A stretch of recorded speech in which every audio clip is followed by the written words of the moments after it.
Hello guys! Welcome back to my YouTube channel. Hello sa inyong lahat. Good afternoon. Ngayon po ay Friday, June 26 at ang oras natin ay 1:43 po ng hapon. Ayan guys. Andito kasi ako sa loob ng bahay. Kaya dito ako nag-intro. So ito yung aming bahay guys. Ito yung aming tindahan. Ayan. Makulimlim. Napakaalinsangan. Alam mo yung parang uulan pero hindi naman tumutuloy. So anyway guys. Punta na tayo sa tindahan. Ngayon nga pala ay Friday. Napansin ko lang, medyo matumal or ramdam yung tumal ngayong nagpasukan yung mga estudyante. Although, okay pa rin naman yung sales sa aming tindahan. Pag ganito kasing oras dito sa tindahan guys, halos wala pa isa-isa. Hindi ko alam kung dito lang sa amin o sa ibang tindahan din na medyo matumal yung ating bentahan. Pero salamat na lang din talaga dahil pumapasok pa rin naman tayo sa ating sales na target sa isang araw. So yun guys, at medyo na-busy lang ako dahil may mga nag-cash out. Tapos meron din nag-cash in, meron din bumili. So ayan, balik ako dito sa aking pag-share sa inyo ng tungkol sa tumal sa tindahan. So, ilang taon na rin naman kami may tindahan. Magsi 7 years na yata. 6 years na pala. Magsi 6 years na to aming tindahan ngayong August. So, normal naman talaga yung tumal. Pero, minsan lang talaga nakakalungkot, diba?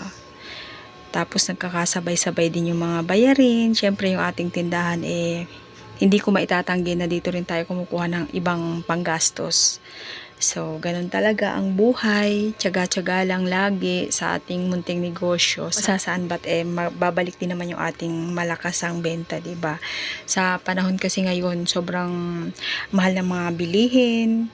Sabay din yung iba pang gastusin. So, lahat naman tayo, hindi maiiwasan na magkaroon ng shortage sa budget. So, swerte na lang talaga nung malalaking income, malalaking tindahan, malalaki yung sales. So, dito sa amin, kahit papano naman nakakaraos at okay pa rin naman yung sales. So, yun yung dapat ipagpasalamat. Medyo na-bored lang ako kaya gusto ko lang i-share yung feeling ng nakakaramdam ng tumal sa tindahan. So, anyway guys, ipapasilip ko sa inyo yung hitsura ulit ng aming tindahan.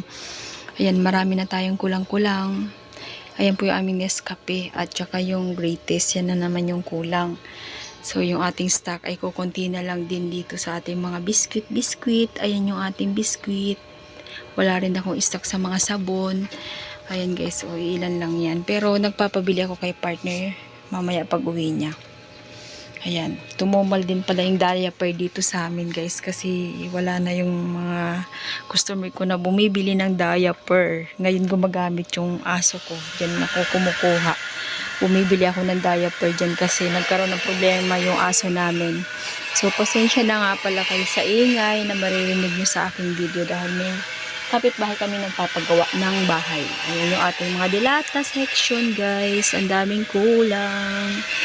Ayan din yung ating kape. In-adjust ko na lang para hindi naman ganun kapangit tingnan at meron pa rin masisilip si customer. Yung iba kasi nakukunti na, pinutol ko na. Inilagay ko na rin dyan sa lalagyan. So ayan yung ating mga cup noodles, mga noodles, biscuit. Ayan.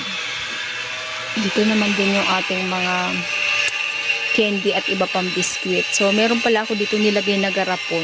Nilagyan ko ng chicheria at saka biskwit. Wala na kasi ako mapaglagyan dito sa harap. Maganda pa rin kasi pagka nasa harap yung mga chicheria, mga biskwit para madaling makikita ng customer. Diba guys?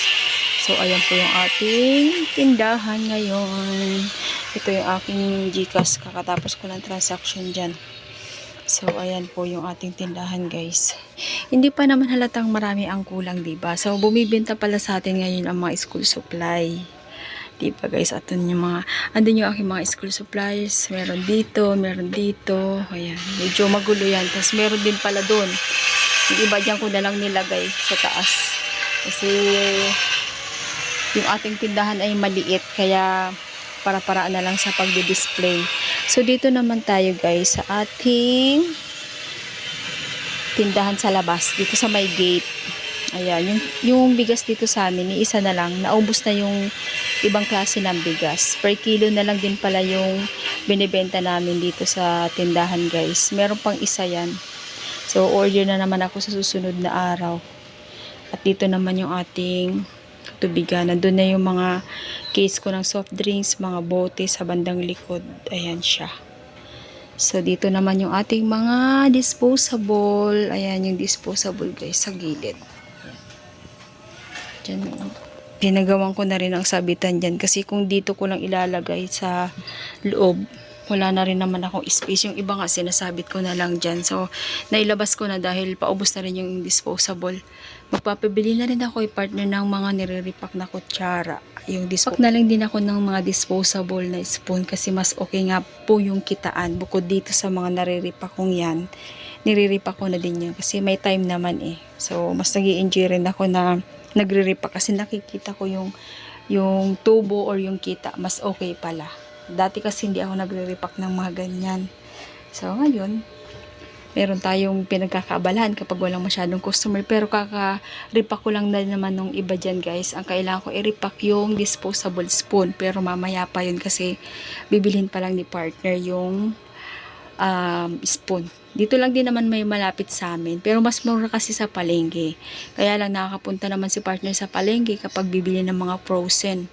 Kakadaan nga lang pala ng anong tawag dito, ng tube ice. Pero hindi ako kumuha guys kasi ang dami pa. Ayan, madami pa. Kalahati pa yan. Wala naman akong paglalagyan kung kukuha ako. Yung aming freezer ay maliit lang. So, ayan. Kaya hindi mo na ako kumuha. Babalik sila by Monday na. Saturday, Sunday, 2 days pa yan. Kung sakaling maubos man yan, gumagawa na lang si partner nung naka-plastic na yellow. Yung dito nilalagay guys. Ayan. So ayan guys, yan lang po yung aking konting update dito sa aming tindahan. Maraming salamat po ulit sa panonood. Bye!